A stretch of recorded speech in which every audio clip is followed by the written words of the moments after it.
deal with it. Gotcha. This is the Horsepower Hour. Oh, hang on. We got one more thing to hit record. There we go. This is the Horsepower Hour.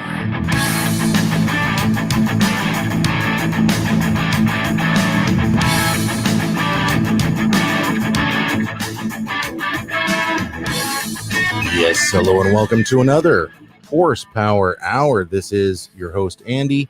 Joining me is the Admiral, the Admirable, the Venerable, Captain and Commander, Cosmonaut, Koi Forticus and Masterson, Junior Senior Esquire, Duke of Earl Grey, PhD, MD, MDMA, NAAA, SAA. How are you doing, man? I'm doing good. Pick up any more titles this week? I did not. Okay, good.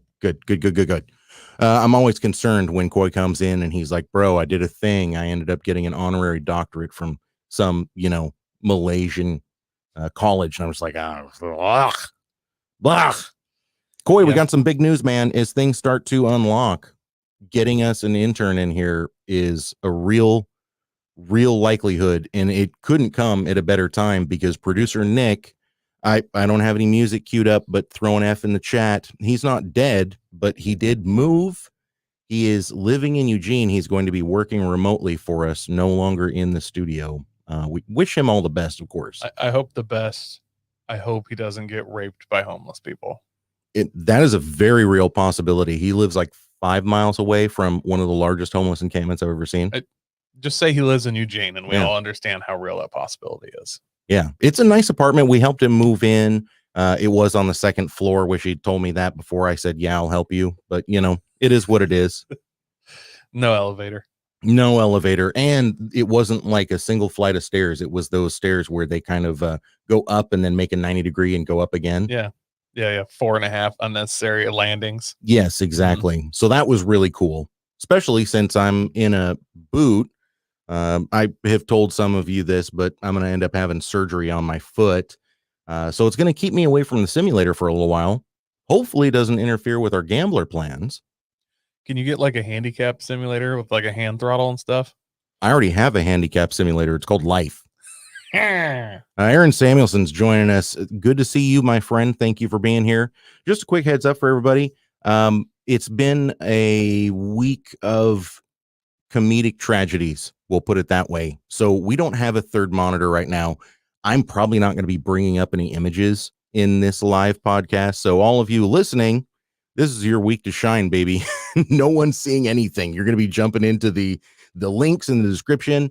You guys out there, please feel free to follow along. A lot of the stuff that we're talking about this week had actually been posted in the Horsepower Hour podcast group on Facebook. Yeah. So if you're not following that, I highly recommend that you come over and check that out. It is a really good time. There's at least 2 posts on there every single day that make me laugh out loud. You know that?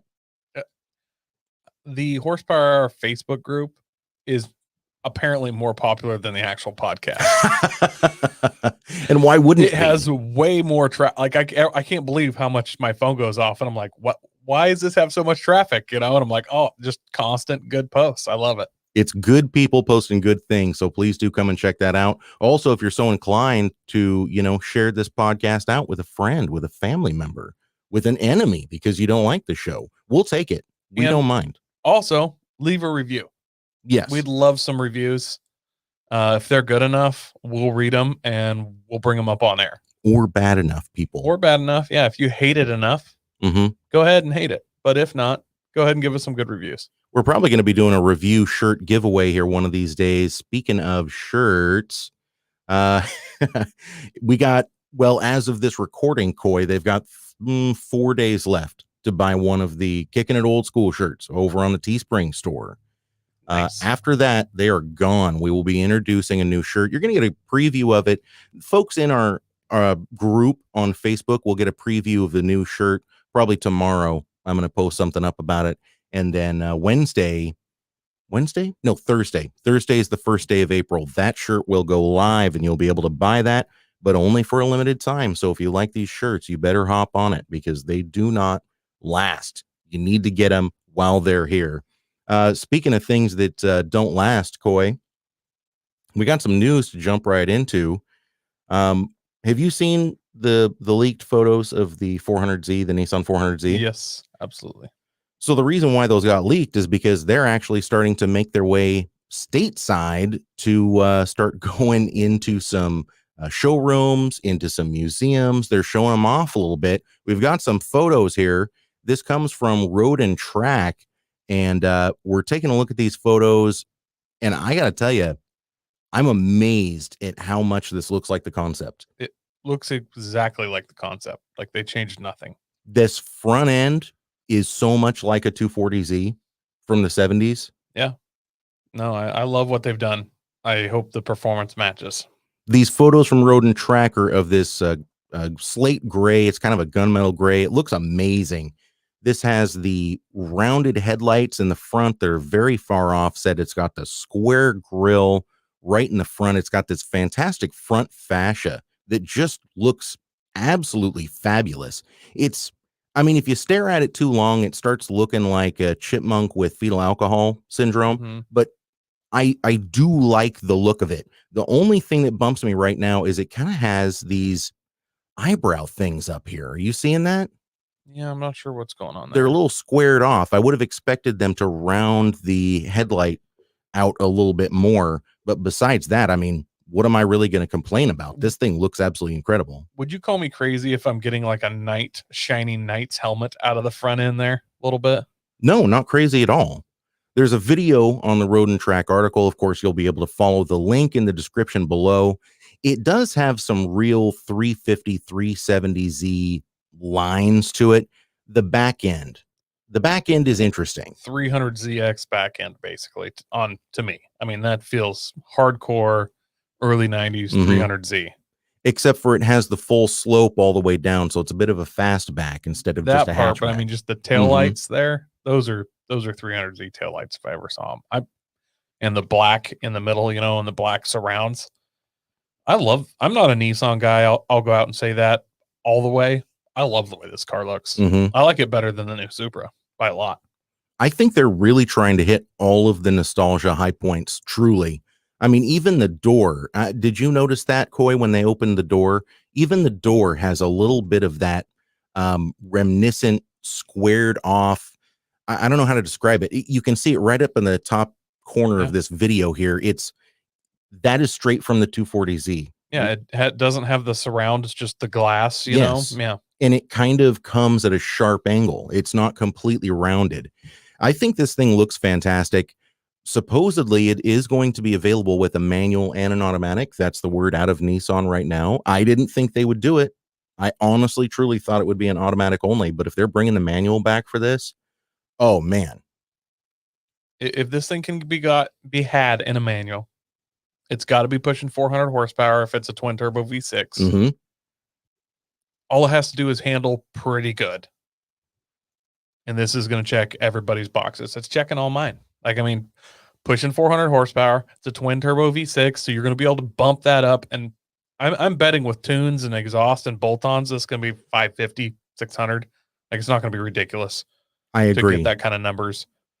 I agree. It's a rear-wheel drive manual. Like, this is the way. We don't know exactly what motor is going to be in it yet. The assumption in the industry right now is that it's going to be the 3-liter twin turbo V6 from the Infinity line, although Nissan did confirm that it will be more powerful than the outgoing 332 horsepower 370Z. So I do think they're going to be trying to push close to that 400 horsepower, which it would make it a real contender with the Supra, in my opinion. Now, the thing the Supra has ahead of it is many, many years of that BMW engineering. The engines are legit. We already know this. I mean, guys are out there, they're doing a bolt-ons and a tune on the new Supras, and they're getting 500 horsepower. So if we can expect something similar out of these, although I don't know anything about people tuning the twin turbo V6 from the Infinity. Do you? I know nothing about it. I'm sure it's been done, but I mean, I don't think it's not an unpopular enough vehicle for people to be tuning, really. You know what I mean? Sure. So that actually might be a little bit of a hang up for this right out of the gate, is just the fact that tuners might not be prepared to really do much with it. Not that that's going to hold it back. I mean, we didn't know what we were going to do with the GTR when it first came out. Yeah. And now look at it. No, this is give it 1 year. And the nice thing about this car, especially if you can get it in a manual, you're going to have the entire backing of the Japanese on this vehicle. You know what I Yeah. mean? Like there's going to be a ton of tuning available. So We're getting an even better view of that back end. Look at those bolstered fenders in the back. I didn't realize that when we were looking at that gray one, but man, that thing looks wide and sleek, doesn't it? it looks good. It looks really good. I Nissan's banging on this. I don't know. I'm amazed because it has so much 240Z, 300ZX. There's even a little bit of like a Z31 thing going on. I mean, they've thrown in accents from so many of these classic Nissans that we know and love. Well, not all of us love them, but you know what I mean? The ones we love and some that we don't love as much are still in there, but no, this is gonna be a good car. What would you expect it to sticker at? I've heard this is gonna be 40, right? Or low 40s, high 30s. What does the Supra come in at? I don't think you're having those less than high 40s. Yeah. So I think it's gonna be cheaper than the Supra. I honestly do. It's really good to see the Japanese market getting back into this because just like we had the muscle car wars from years past. Has it been a decade now that we've been having the muscle car wars, basically? More or less, yeah. Yeah. If we can start seeing a return by the Japanese manufacturers for some of this stuff, especially as everyone continues to quote unquote pledge to go all electric in 12 years, which obviously isn't going to happen. Not going to happen. But even in the Japanese off-road market, like obviously the success that the Wrangler and the new Jeep Gladiator have had is going to be making a push at, mostly Toyota, Sure. who's kind of held that small truck market.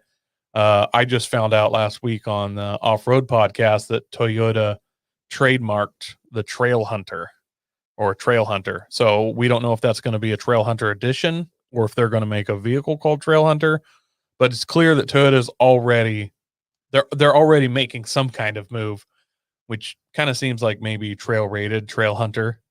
If Toyota starts making direct digs at Jeep, then that's when we know, this is going to get good. So I think the Japanese market is ready to step it up. Yeah. Like they understand what's happening right now. I almost look at it like manufacturers are bubbles. Imagine you have a bubble that's its own color.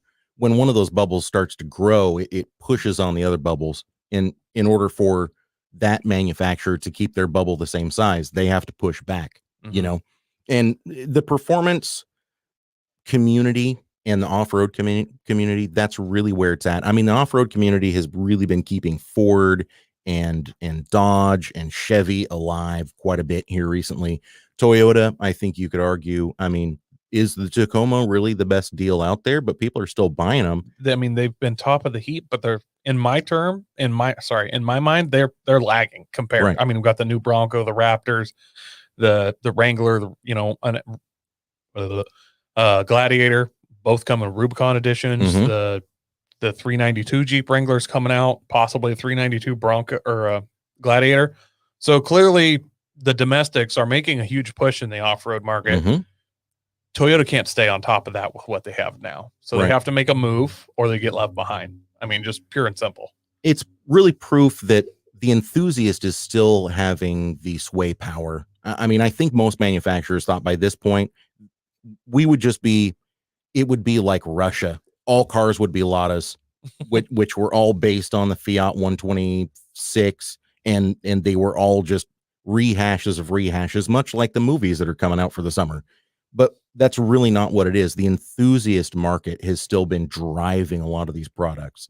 Yeah, and I think a lot of these companies have kind of overestimated brand loyalty. Mm-hmm. I'm a Toyota guy. I'm an import guy. Always have been. I would drive one of these new Broncos right now. Like they look amazing and everything about them I love. Mm-hmm. So although I'm a Toyota guy, I can be like, hey, the new ZR71 Bisons are kicking your butts sideways. They have front lockers. They have long travel front suspension from the factory. What are you doing? And I'll gladly leave Toyota behind. Like Mhm. I'll step on the next boat that's moving out if it's better. So I think these manufacturers are kind of realizing But the brand loyalty only takes you so far. Right. I agree.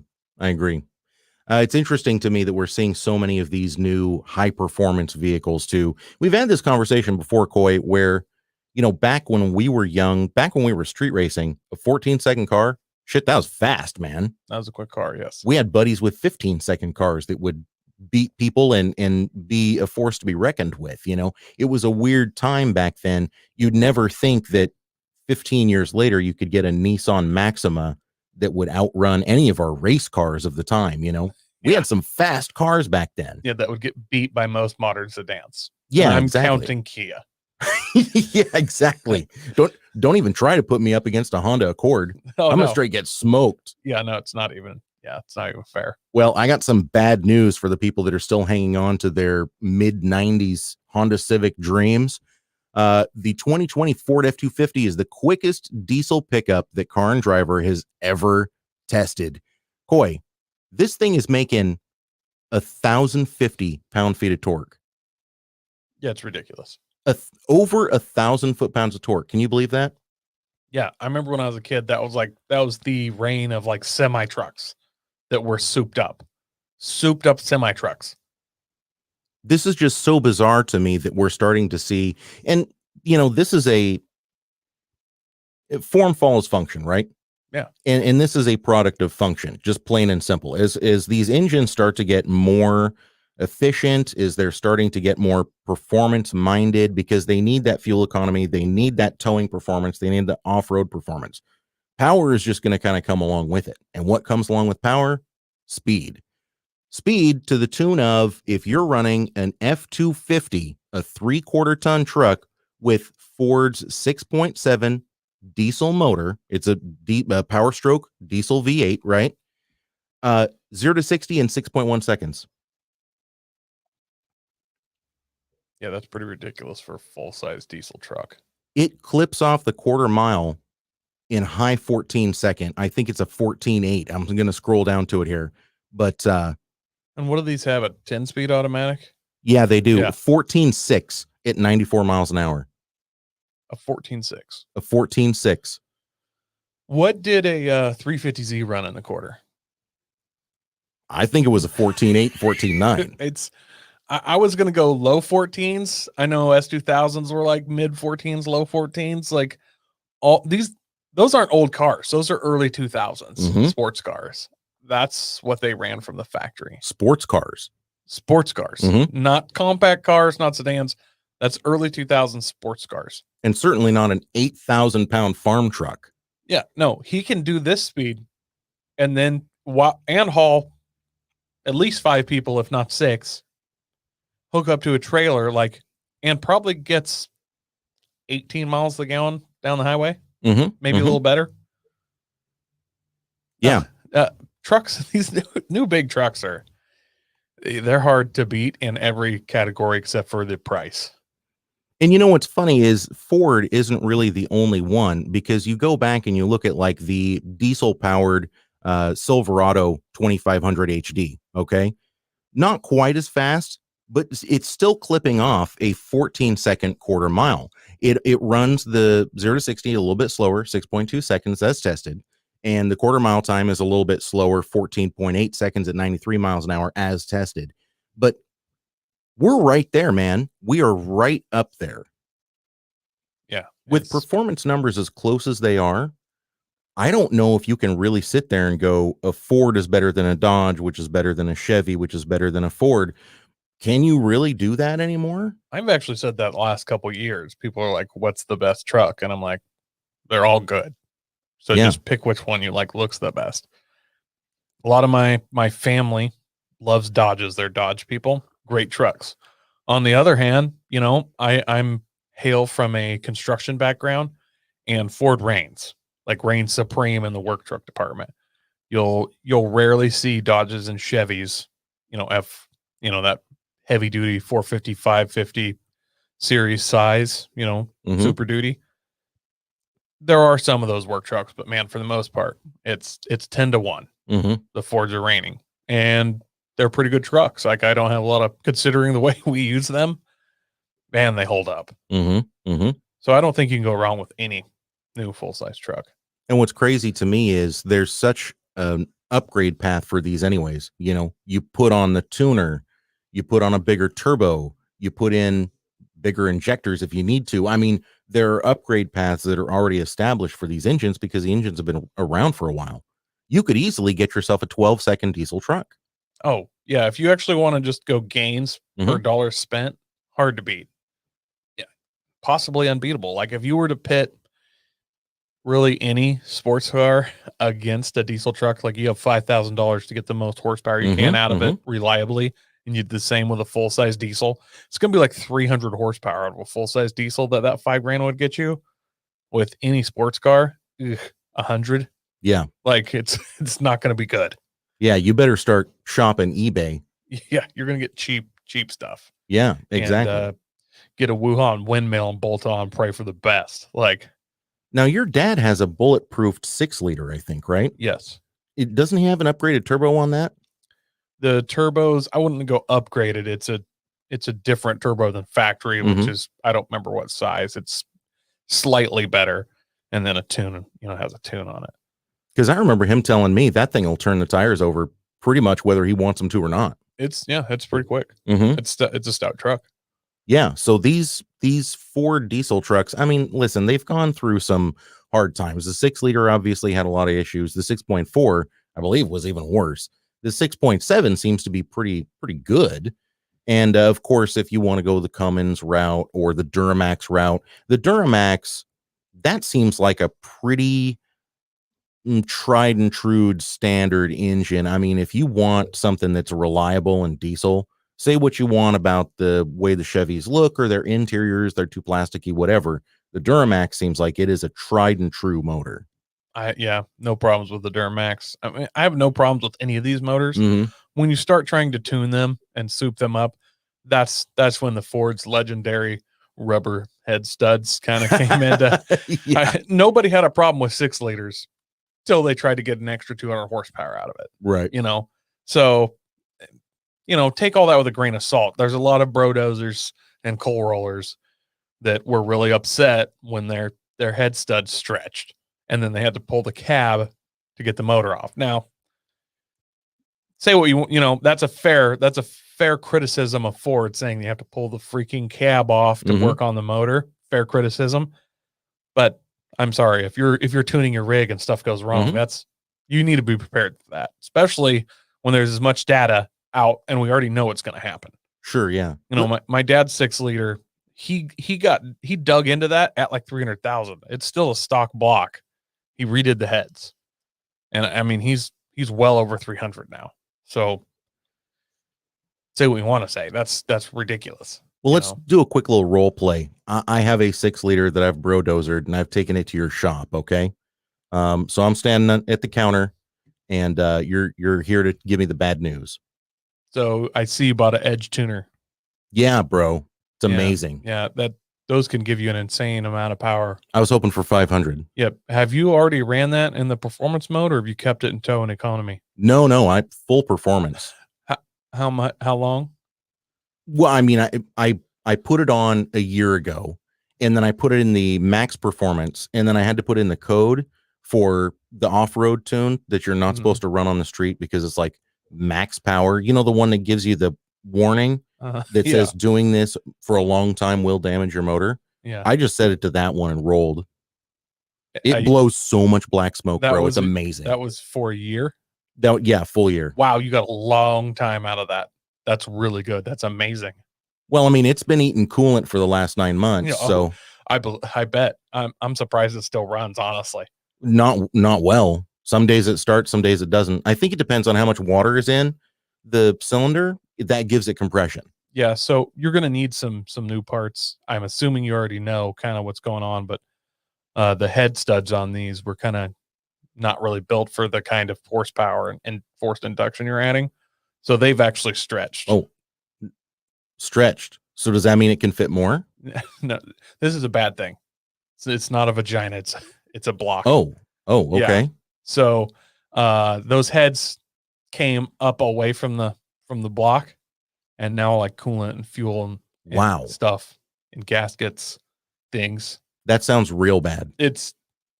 It's pretty bad, but it's common. It's not a super hard fix. We got to pull the cab off, and then we pop those heads off. We go ahead and we just, while we have them apart, we rework those.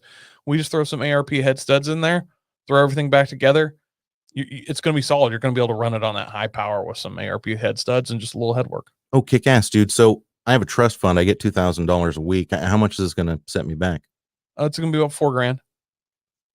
Fuck! That's all. All right, let me call mom and dad real quick.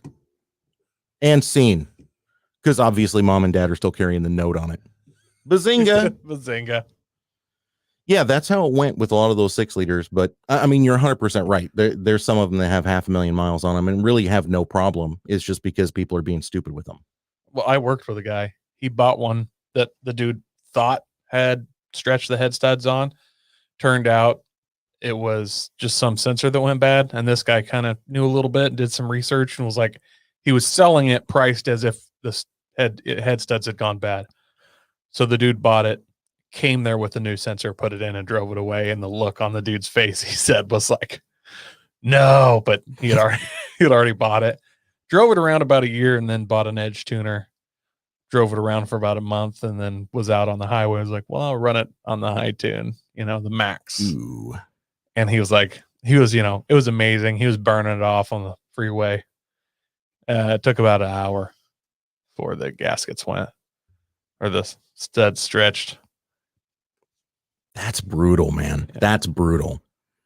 That's so weird. I mean, not weird. Listen, you just added 200 extra horsepower. I think it adds like 275. It's an insane amount. Wow. Well, listen, man. That is a very expensive fix for a very expensive truck. But you know what's not expensive is our top 5 of the week. You ready to do this? Ready.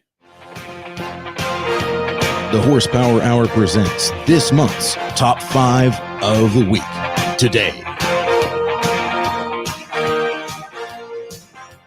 And this month's top 5 of the week today, right now, Koi, is the 10 cheapest new cars for 2021. Did you even think that there would be any quote unquote cheap cars at this point? Well, this list is under $15,000, and I was unaware that new cars Is it under 15,000? I think it's under 20. It says on the top under 15,000. The cheapest car on this list is under 15,000. Still, I didn't realize there was a new car that came under 15,000. I remember my mom bought a brand new Dodge Neon for like $999 back in the day, like 1999, and that was ridiculously cheap then. Those were so cheaply built, though. Yeah, she got like 300,000 out of that. That was the Espresso model. Hers wasn't an Espresso, but it was that body style. Oh, okay. I thought hers was. It was a 2-door. I want to say 1999 Dodge Neon. It handled pretty well, all things considered. It was a manual. It got it. We had fun in it a few times. I remember you told me one time because we were mobbing that thing pretty good. Mobbing it pretty good. Your mom's not listening to this podcast, so it's fine. And I remember you just kept cutting corners, and I was like, Koi, why do you keep cutting corners? And he's like, I don't know, bro. It's just this car. It has its own line it wants to follow. Yeah. Is that ringing a bell at all? Not really. To be honest, I'd like it to. Those cars have notorious turn in. Yeah. And no turning radius. I mean, do you remember the SRT4s, how bad the turning radius was on those? Ugh. Yeah. Ugh. People complained about the Evos. They had nothing on the SRT4s. They had no turn in.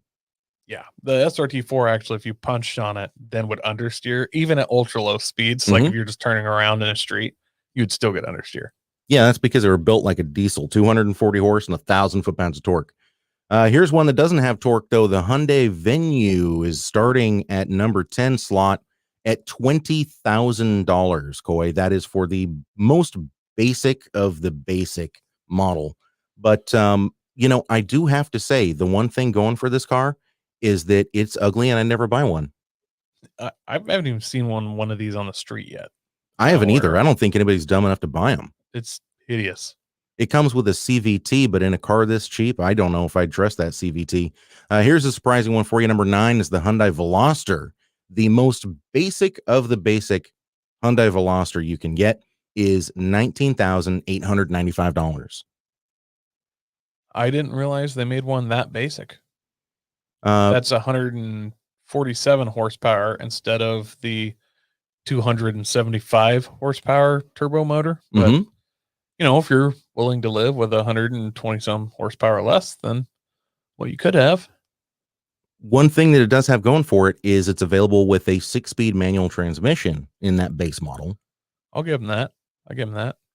There's nothing wrong with that. The Subaru Impreza comes in at number 7, $19,700. Again, 6-speed manual transmission available in that base model, which is kind of funny to me, or excuse me, a 5-speed manual transmission. It's funny to me that you have to go all the way to the bottom or all the way to the top in order to get a manual transmission for a Subaru. This one's got 152 horsepower from their flat 4, but don't let that fool you. This thing is an absolute pig. 0 to 60 in something like 8.5 seconds. Some people actually consider that unsafe. Did you know that? I can believe that. Yeah. Yeah.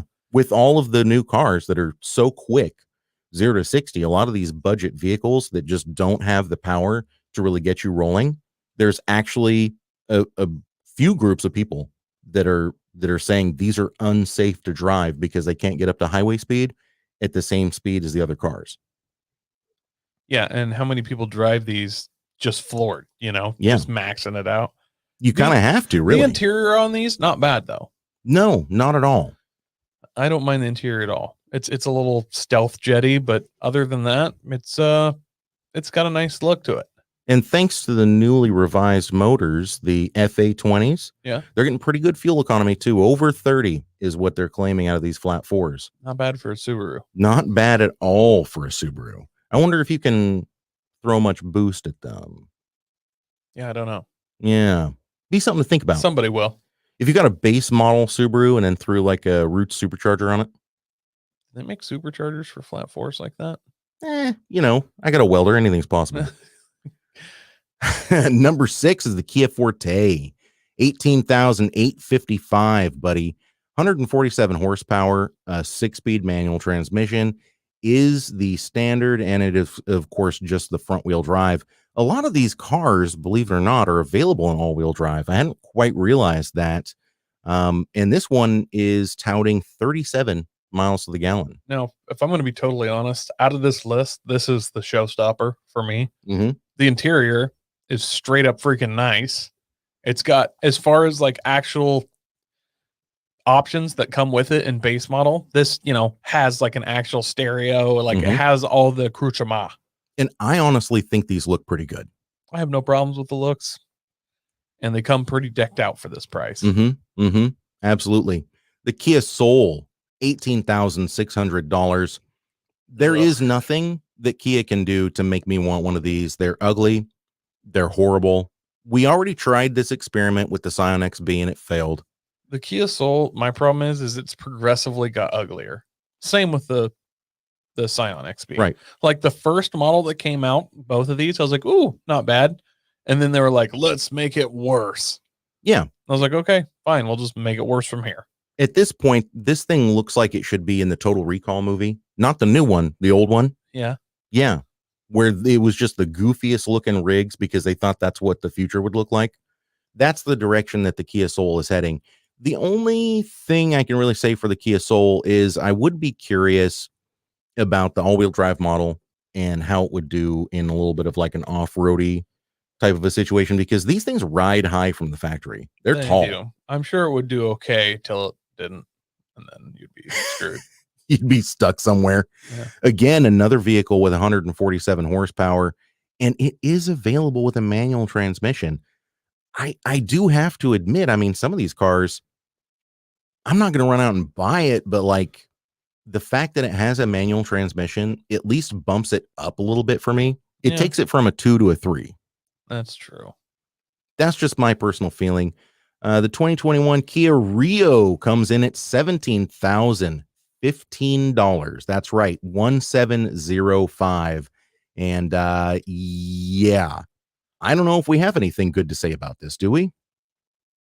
From a look standpoint, I don't have any experience with these. I haven't messed with them at all. Haven't even looked at them other than just the exterior.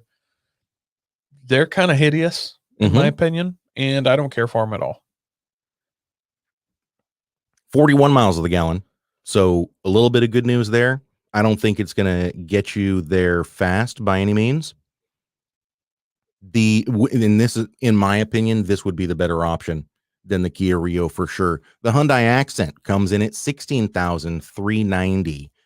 And I like the looks of these. Truly, I do. I helped my mother-in-law, what was that, 3 years ago? 2 years ago, 3 years ago? I helped her buy one of these. I think we paid $17,000 for it. And it was not the highest model Accent, but it had some stuff. It had the backup camera. It had a lane assist. It had little nav screen on it. I mean, it had the stuff that you want. 6-speed manual? No, we did have to do the automatic for her. You try not to confuse people too much. You know what I'm talking about? Yeah. With 120 horsepower, you probably don't need that 6-speed manual. Although with 120 horsepower, the only thing that's going to make me excited to drive this car would be a manual. Like if I was going to rent one of these from Hertz, the only reason why I would be excited to drive it is if it was a manual, because I knew I'd beat the ever living shit out of it. True that. That's what I'm talking about. Been there. From a look standpoint, I truly don't think these cars look bad. The one that's being pictured here from Car and Driver is like a deep metallic red. It's similar in color to my wife's Hyundai Elantra, and I like the look of it. Yeah, it's that dark metallic-y maroon. Mm-hmm. She's going to get 40 miles to the gallon, and if you can get it in a manual transmission, all the better. The Nissan Versa, blah. Let me just get that out of the way. These are ugly, and everybody I know that has ever had one, any version of the Versa is just hot trash. Yes. Hot Canadian trash. Well, coming in at $15,855, I would expect nothing less or more. Where are we at here? Yeah, that's cheap, but I mean, it's a Nissan. You should be able to get something decent. But I mean, I would compare this to like a Canadian TV show. Like you're like, wow, it kind of bumps you, you know? Like this is weird and it seems low budget. And why are we watching this? Somebody goes, it's Canadian. And you're like, oh, okay. Yeah. That's why it's so crappy. This is clearly not Canadian. It's Japanese, but it's still trash. Yeah, they're garbage. The Nissan Versas, I remember I drove a Nissan Versa when I was working for that automation engineering company here in Albany. I drove a Nissan Versa as a rental when I had to fly out to North Carolina for some work. And that literally was the worst car I'd ever driven in my life. Yeah. I tried to get it into a 4-wheel slide. Even with traction control off, it didn't have enough power to pull me through the slide. That car is actually dangerously slow. I'm starting to get on that bandwagon. This is a dangerously slow vehicle. It does have 122 horsepower. You're going to pay $20,000 if you want the CVT, but holy shit, you do not want the CVT. It is atrocious. It is horrible. Nissan claims that the CVT is going to get 40 miles to the gallon, whereas the manual transmission is only going to get 35. I'm going to press X for doubt on that one. Here we are down towards the bottom. Mitsubishi Mirage Koi, $15,290. These Mirages are they not the worst of the worst? I don't know a lot about these. I've always just assumed these are rental cars. That's the only place I ever see them. Who would buy this? I mean, it's so anemic. It's got a 78 horsepower 3-cylinder engine. Yes, it can come with the 5-speed manual transmission, but nobody's getting them with the 5-speed. They're all getting them with the CVTs, and they are just hot garbage. The interiors on these Koi. Have you seen the interiors on these Mirages? Well, I've seen the exterior, and it can't be worse.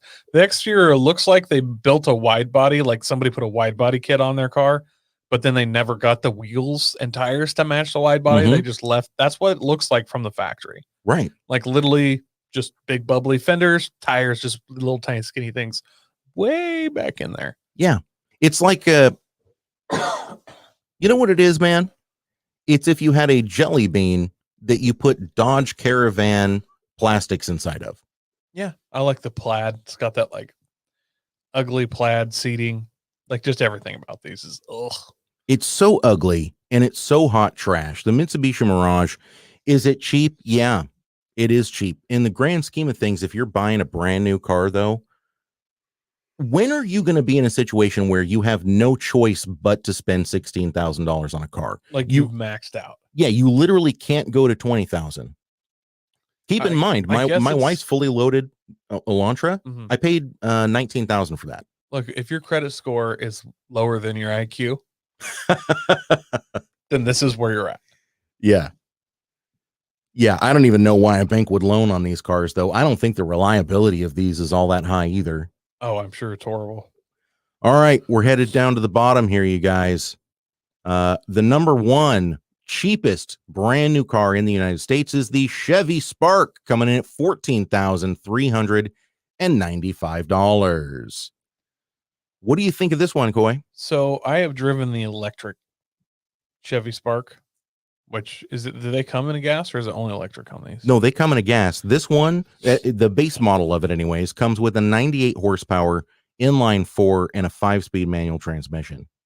So I've only driven the electric ones of these, and you turn off the traction control and stuff. Mm-hmm. You can actually have a pretty good time. They're quick. Oh, I remember. They're fun.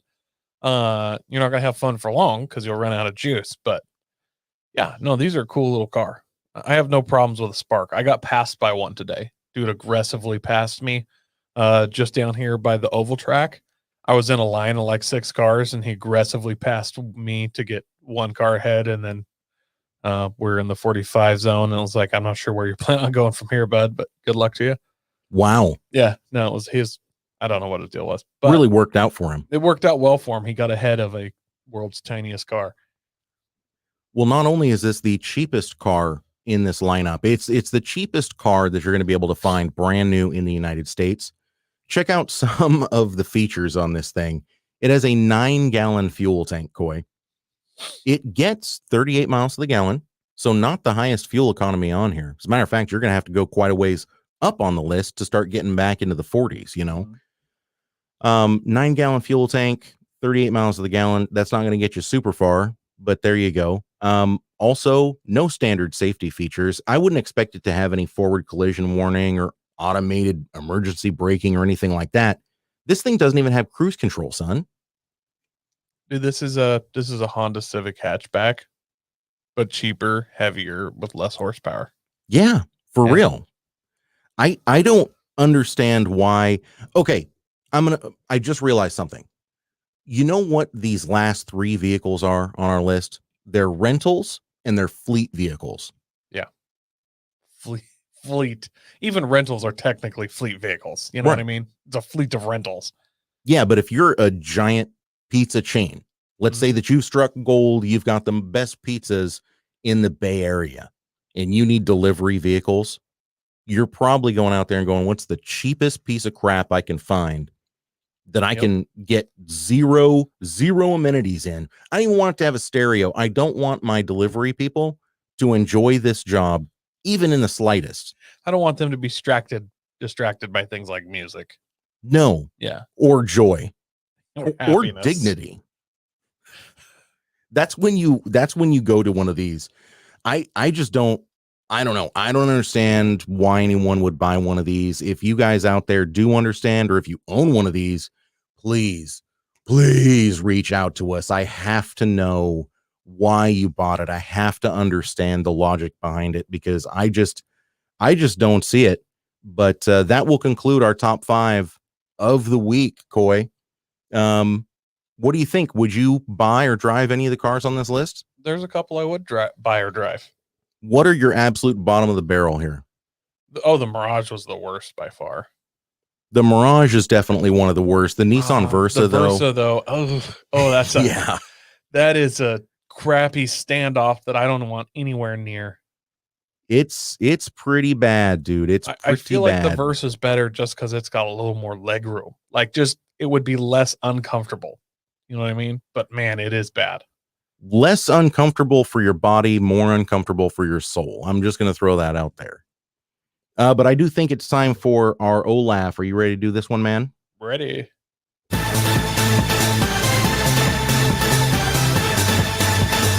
Overland is fucked! And this week's OLAF, Koi, you got something interesting for us, man. Tell us all about it. The Jeep Magneto. And no, this is not having an X-Men comics. That is so fucking cool. It's a good name. The Jeep Magneto. God, do you know how many hillbillies would suddenly be into it?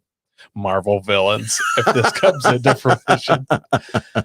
This is the first true all-electric Wrangler. No, they are not planning on building this at this point. This was kind of, I'm assuming this is mostly for Easter Jeep Safari. Mm-hmm. It will be one of the new unveiled Jeeps. They do this every year. But from a hobbyist point of view, as far as an electric Wrangler goes, this is the best one I've seen. I agree with that. And honestly, I like the look of it. It uses a standard, transmission. Mm-hmm. Just it's basically just like a homemade electric conversion, as you know what I mean? Like there's just an electric motor there instead of gas. Otherwise, it's the Wrangler out as we know and love. Now, with all these LED lights and the electric winch, I'm guessing that's going to significantly reduce the battery time this thing has. I would sure think so. And I mean, let's just go ahead and get this out in the open. If you're in the Moab and you're having a good time with your buddies and that check battery light comes on, you better have one of those Honda portable suitcase generators that you just yoink and, generate yourself back some power. Also plan on camping there for a couple of days. Because if you're running on 110, that is going to take forever to recharge. True that. I think recharge time on 110 for Tesla vehicles is 16 or 18 hours. It's all night long. Uh-huh. All night long. Yep. The color scheme, I'm 100% into. So it's got like electric blue, but the outside of the Jeep is all white. It's a body in white. And then you make your way over to the door jambs, and the door jambs are painted this electric blue, and the roll cage is this electric blue, and all of the accents in the front are electric blue. And I gotta be honest with you, man, I am digging it. I'm not gonna lie, I love the color scheme except for the door jamb situation. It bumps me because I'm like, you painted an electric vehicle white or electric blue. Like it looks like it was all blue and somebody had a cheap shop paint it white and they didn't paint the jambs. Like that's immediately when I see that I'm like, ooh, you should have paid for a little better paint job there, buddy. Maybe, but knowing that it was done on purpose, I do kind of like it. I don't know. I like the look of it. Obviously, in the photos, they show this thing flexed out, which is dope looking, really cool looking. If this wasn't, I don't like electric vehicles. I don't care for electric vehicles. If this was even just a hybrid, okay, I would 1000% be on board with this. I would love to roll up to a Jeep meet and they go, oh, what kind of Jeep you got? And I'd be like, I got a fucking Magneto, baby. I would rather have this than the hybrid. Oh, you do full electric over hybrid? Maybe not as it sits here, but if you could get some decent range out of it, absolutely, I'd do full electric over hybrid. Especially if you imagine in 20 years, these things are going to be trailered in anyways. You're going to get a full day of wheeling is maybe 100 miles. Probably not even that. Oh, 100 miles out of wheeling? I don't know. And even if you figure, yes, this thing has terrible range, except for when you're in 4 low, it's not using that much power. Electric motors are torquey anyways. And when you're not moving, it's not burning juice really. So I think it would be better than people think. Actually, you know what? That's a good point. That's a really good point. And with that instant torque, it would probably be a pretty good off-road vehicle as well, because you wouldn't have to, rev the motor up. You wouldn't need to worry about either stalling the converter if you're running automatic or trying to rev it up and then dump the clutch or anything. You have that instant power right there. And this, as it sits, can be had in a, shouldn't say can be had. I believe this prototype or whatever you want to call it is in a manual. Mm-hmm. So honestly, even though this is all electric, it's probably more simple mechanically than a standard Wrangler, and definitely more simple than the hybrids. I agree with all of that. The thing that always concerns me with these, and listen, it concerns me when I'm on the road, but it would especially concern me when I'm on the trail. If that magic smoke does get let out, you can't put it back now. And then what do you do? I mean, with a typical gasoline car, look, it's not the greatest thing in the world. I'm not going to say you're going to have fun, but let's say you broke a U-joint and you couldn't find one anywhere. If someone had a trail welder, you could at least limp your way back to town. if something like this lets out the magic smoke because your speed controller got a little too hot or something like that, you're done skis. I mean, you're dead in the water. You're done right there. You're spending $2,000 on a tow truck to come and get you. Yeah, but luckily with these, since it uses a standard transmission, you can put it in neutral and get towed back to town. It's not an electric brick at that point. So that's a plus. And the drivetrain, transfer case, transmission, axles, U-joints, drive shafts, all standard stuff. It's just the motor and the speed controller and whatnot. And obviously there's a battery pack in there. Mm-hmm. If people would give it a chance, and if Jeep did it right, the electric Jeeps could take off. I do believe that. Well, like you said before, Jeep plans to haul the Magneto to Moab for 3 straight safaris to learn how its electric Wrangler works in off-road conditions. I'm going to be really interested to see how all of that works. I think we should keep kind of a special eye out for this. What do you think, Koi?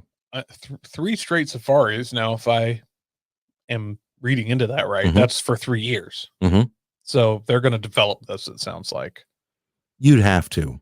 If they're going to develop it as it sits now, where it's basically just a electric engine swapped Wrangler, I'm 100% behind it.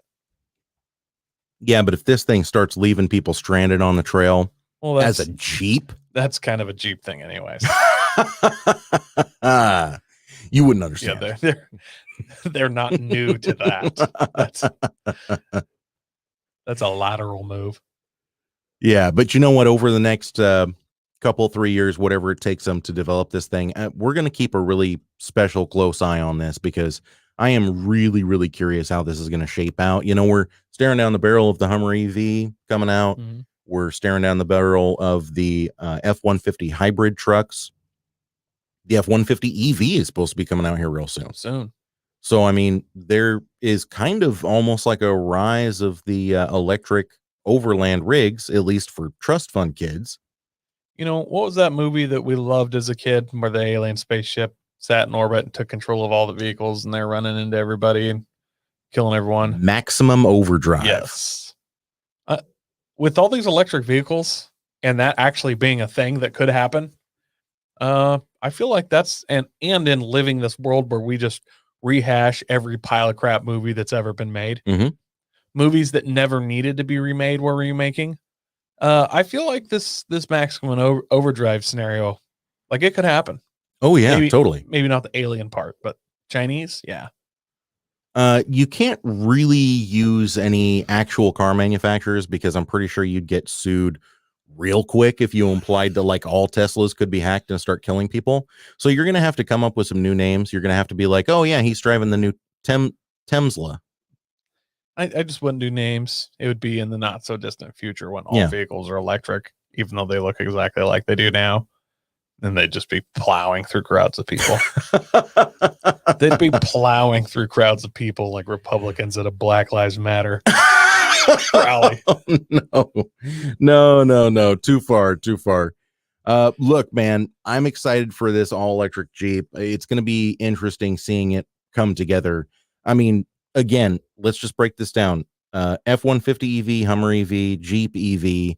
If they made a Gladiator EV, how amazing would that be? The Canoe system, we talked about that a couple of weeks ago. Yep. I think Overlanders are going to be able to go full electric in really no time flat, and that's kind of where we're heading. And I think that's it for this week's OLAF.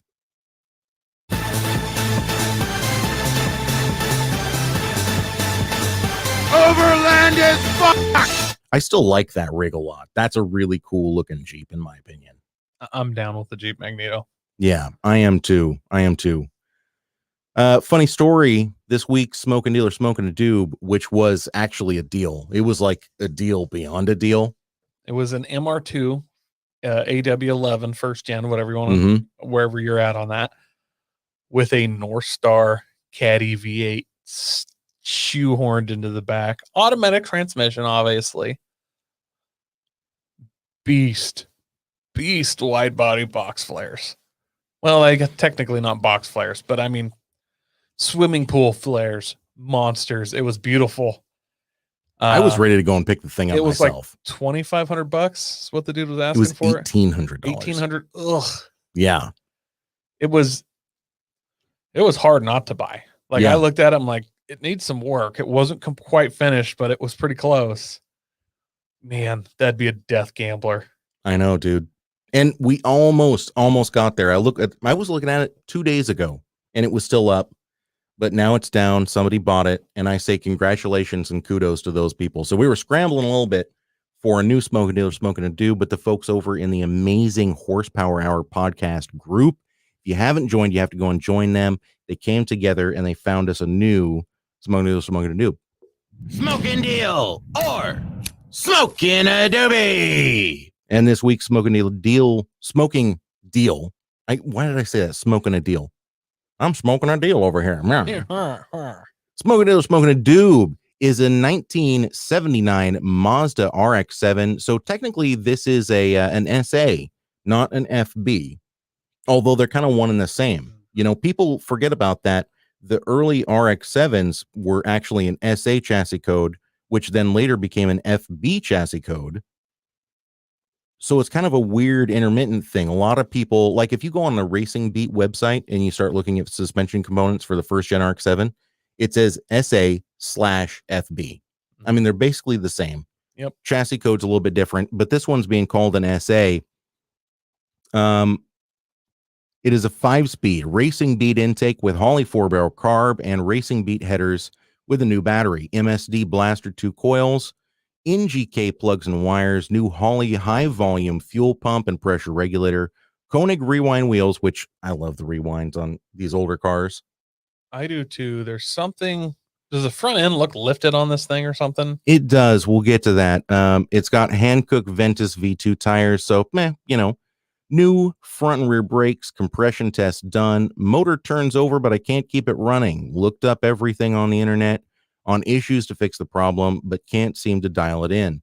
This model is going to be very hard to find, asking $6,000 OBO. So listen, right now, right off the bat, it's a rotary. It's not running. That should knock the price down. However, look at this thing, Koi. It's pretty darn clean. It is definitely untouched, unmolested, and the paint seems unnaturally good considering how old it is. Interior, meh. Yeah, the seat's ripped. The headliner is a little iffy. Dashboard looks intact. Yeah, I mean, it looks pretty. It seems like it's had a shot of new paint to me, honestly. Oh, you know what I'm noticing? Is that blue right there? Is that something else? No, it looks like it follows the rest of the body. And this is gray on the outside for sure, right? Yeah, somebody gave her a respray. Yes, this has been repainted. And like you said, that fender gap here in the front. It looks like that doesn't have a motor in it in that picture. That fender gap is odd. Yeah, very odd. We are seeing photos with the headlights up and down, so presumably the headlights work, which is a good sign. Not a lot of pictures. Mm-mm. And looking at the background of these pictures, I'm not sure what all's going on. Right. Again, this is a good-looking car. I don't immediately see any body flaws. The respray is kind of a curiosity for me, but it is a fairly clean example. Now, is it an example that's worth $6,000? If it was running decently, absolutely. But it ain't running. But it's not running. And he says it's been compression tested, but he did not say how much compression it had. Right. That's something that I would like to know. Here's another little role play for you. I'm going to be the owner of the car and you're going to be looking at it. You ready? Yeah. Oh yeah. No, I had her compression tested. Nice. How'd that turn out? They're all low. Yeah. Wow. So yeah, the rear rotor has 0 compression. So each rotor face low compression. Yeah, but you know, my buddy who's a mechanic, he told me these rotaries, they don't even operate on compression. Like it's a whole other level. So gotcha. So look, it's getting late and I got a lot to think about here. So I'm gonna jet. Yeah. Well, thanks for wasting my time. $6,000 firm. Don't lowball me because I know what I have. Don't Don't let anybody tell you that you should get less. You hold on that price. I'm going to go home, run this past the wife. I'm going to think about it. I'm also going to be deleting my Facebook, so please don't try to contact me. Fast forward 30 years from now, and his kids are trying to get rid of this old RX-7 that's been parked in the yard. Yeah. It's been converted into a fish tank. Fish tank. Yay. You know what? I like this car. Well, not this car. I like these cars. I honestly would love to have a first gen RX-7. I really do like them. I think they're very cool looking. I think they're very classic. And I do think that they're going to gain in value, but it ain't this, man. There's absolutely no way. So with an FB RX-7, the way I'm looking at this, it's going to need a new motor. I mean, let's just be realistic here. Okay. It's a 12A. It has an unknown number of miles. We don't even know how many miles are on this thing. There's no way that this motor is still together unless he put in the advertisement, oh yeah, I took good care of it. I ran 2-stroke oil through it. Like all of the things that I would normally want to see from an RX-7 owner that really took care of their car. None of that is on here. I can pretty much guarantee you that he was trying to go 7,000 miles between oil changes, ran the thing low on oil, and I doubt it has compression, at least in the way he thinks that it has compression. Yeah. No, I'm going to be honest. I wouldn't touch this. I'd go look at it. I would offer him money for the racing bead intake. Mm-hmm. And then I'd leave. Yeah. I personally think I would probably be into it for $1,500 because I think that that's what these chassis non-running motor are probably worth, especially one with the respray. It's not like it's original. It's not a barn find. It's none of that, you know. If this was original paint in this condition, definitely would make a difference. Mm-hmm. But it's not. It's not. I'm in it for $1,500. He's asking $6,000, so obviously that's a wide gap. I don't know if we're going to be able to make this deal, kid. Yeah, I'm going to go with you on that. This is about a $1,500 car for me. It's possible that there's something else wrong with the motor. It's 12A. It doesn't run. We all know what that means. You know, that means it needs to get a turbo 13B. Yeah, it means that motor's needs to be sent in for rebuild at Bridgeport. Yeah. Now imagine that I had $6,000 and I was able to talk him down to $1,500. The first thing I'm going to do is I'm going to run out and I'm going to try to find myself the cheapest Bridgeport motor that I possibly can. Or at least something with a really aggressive street tune. You know what I'm talking about? Yeah. I want it so aggressive that if I want to boost this thing, I have to reconsider which housing I'm using because there would be too much blow by because it has such aggressive street porting, right? Yep. So that's one of the things that I'm kind of looking at with this car. Like pretend that I had the full budget that I was able to do. I definitely would run out. Oh, have you seen the videos from Angel Motorsports? Yes. I would try to get a motor built from those guys. Probably going to set me back more than $3,500, but I would love to get a 13B from those guys. I might even leave it carbed, Koi. I might even leave it carbed because I kind of like the sound of these old carbed rotaries. I agree with that. I would do the same thing. I would get the most aggressive port I could get to where it just barely idled. Right. Wouldn't idle cold. Like I want this thing to run like a chainsaw, like where I got to sit there and get it warmed up. And then once it's warm, I can let off the gas. And then I'm going to go to every classic car meet and just annoy the crap out of these. You know, I'm just going to come in there and just, they're just going to hate it. And I'm going to love every second of it. People are going to think the Landscapers Coalition is going on strike. It's literally, and I'm also just going to 3-inch straight pipe this baby. Oh, of course. Maybe 2.5. I don't know. I'll play with it. We'll see. Well, but, hood exit either way. No, I'm not going to hood exit. Fender exit? I'm going to go bumper. I'm going to do it right. Okay. All right. You know, it's already got no back pressure from the port I did. I need just a little bit. Yeah. Back pressure. So, yeah. Can you make a peripheral port idle on a carburetor? I don't know, but I'd try. Try to make it idle. If you just like maybe get like a hand throttle, you know what I mean? Yeah. Like a locking hand throttle, so I could just pull up, stop, and then just bump it out to, just run it like $4,000 at idle. Right. That, hey, I mean, even okay, if you did a Bridgeport on one of these, and I'm not saying a Bridgeport's an easy thing to do because it's not. It's a very expensive thing to do. But let's say that you did get one of the Angel Motorsports ones, and they put in the 3mm carbo ceramic. They call them indestructible apex seals. Mm-hmm. And gosh, who was I talking to that made the best point? I was bringing up to him, what do you think about these new indestructible apex seals? Oh, it was Greg. I said, what do you think of these indestructible apex seals? And he said, well, if those are indestructible, then what's it going to destroy in the motor when they come out of the rotor housing? And I was like, well, no, they're indestructible. And he's like, yeah, I know, but the rotor housing's not.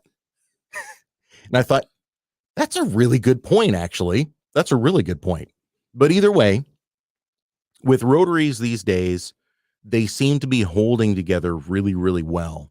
And if I could swing it, definitely a bulletproofed Bridgeport 13A. Again, leave it carbed. Maybe a little nitrous.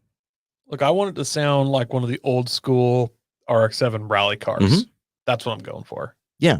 No, what you want it to sound like is one of the old 700 triple snowmobiles, but the ones from the 80s. I could do that too. Yeah. I want it to sound like an angry ultralight. Yes. It's literally dive kamikazing straight down. That's what I'm looking for. I literally would make you a window sticker that said Rotax. Just to confuse people. Yes. So those kind of motors, I don't know about carbed, but I know fuel injected, they can put down 250, 260 to the tire. I mean, they're not a motor that, because I mean, rotaries, people think about them as high horsepower or low torque, right? Mm-hmm. Which they can be, but 260, 270, naturally aspirated, carbureted, 2-rotor motor in this. Could you imagine? That'd be a handful of fun. It would absolutely rip. It'd instantly be a 12-second car. Yeah, it'd be a really fun car. Mm-hmm. I've always said a high-strung NA rotary motor with just a low geared rear end, mm-hmm. so that you can just bump that thing out and in just row gears. One of the most fun cars ever. 100%. Couldn't agree more. Unfortunately, that's not what this car is. This car is a $6,000 RX-7 that doesn't run. So we will leave it up to you guys to let us know. Is it a deal? Is it a doob? Are we talking out of our asses, or do we know what we're doing over here? I am landing squarely on a doob. Koi, am I going to assume that you're in the same boat? I am straight up doobing this. But you guys, follow the link. Go and check the thing out. If you have other thoughts, let us know. If you think we're right where we need to be, let us know too. Become part of the conversation. Hit us up in those comments and let us know what you think about this deal or doob. It is a doob. Smoking deal or smoking a doobie. Well, Koi Forticus, that is probably about all the show we have for today, my friend. Yes, sir. Next week, we'll be going back to normal. We're going to have a new monitor in the studio. I don't know about the intern. We'll see how all that shakes out. It's probably going to be a couple of weeks. Anything's going to be better than the last intern, though, right? Anything. Literally anything. If you just had a potato that was straight out of the microwave that you carved a smiley face into, it'd be better than the last one. Far better. And listen. At least a higher attendance record. I shouldn't talk too much crap. I mean, the few times that I met Jake, he seemed like a nice guy. He did some pretty good stuff for us on like the social media. He seemed active over there, but just unreliable. Everything you hear bad about millennials, just like he just did it all. Like it's just like, oh, so it's not a stereotype. Yeah. And he was a millennial. He's like 20, but technically I'm a millennial. I don't know. I know, but he was like an elder millennial. He was like 26, 27 years old. It was weird. Yeah, it's sad. Yeah. Anyways, so look forward to that. We're looking forward to that. I am very, very happy with how this show turned out. If you guys want to drop us a line, Koi can be found at The Horsepower Hour on Facebook, Instagram, and Twitter. I, of course, can be found at The Horsepower Hour on Facebook, Instagram, and Twitter. Come and check out the group. Check out the group, and don't be afraid. If you have questions, comments, like you want to critique the show, throw it up there. Like, yeah, we can always be commented on the public forum of the Horsepower Hour podcast. Yeah, we're always there, and we're always happy to talk to you guys. So thank you for doing that. Thanks for telling a friend about the show. For Koi Forticus and Masterson Jr. Senior Esquire, Duke of Earl Grey, this is Andy. We will see you next time.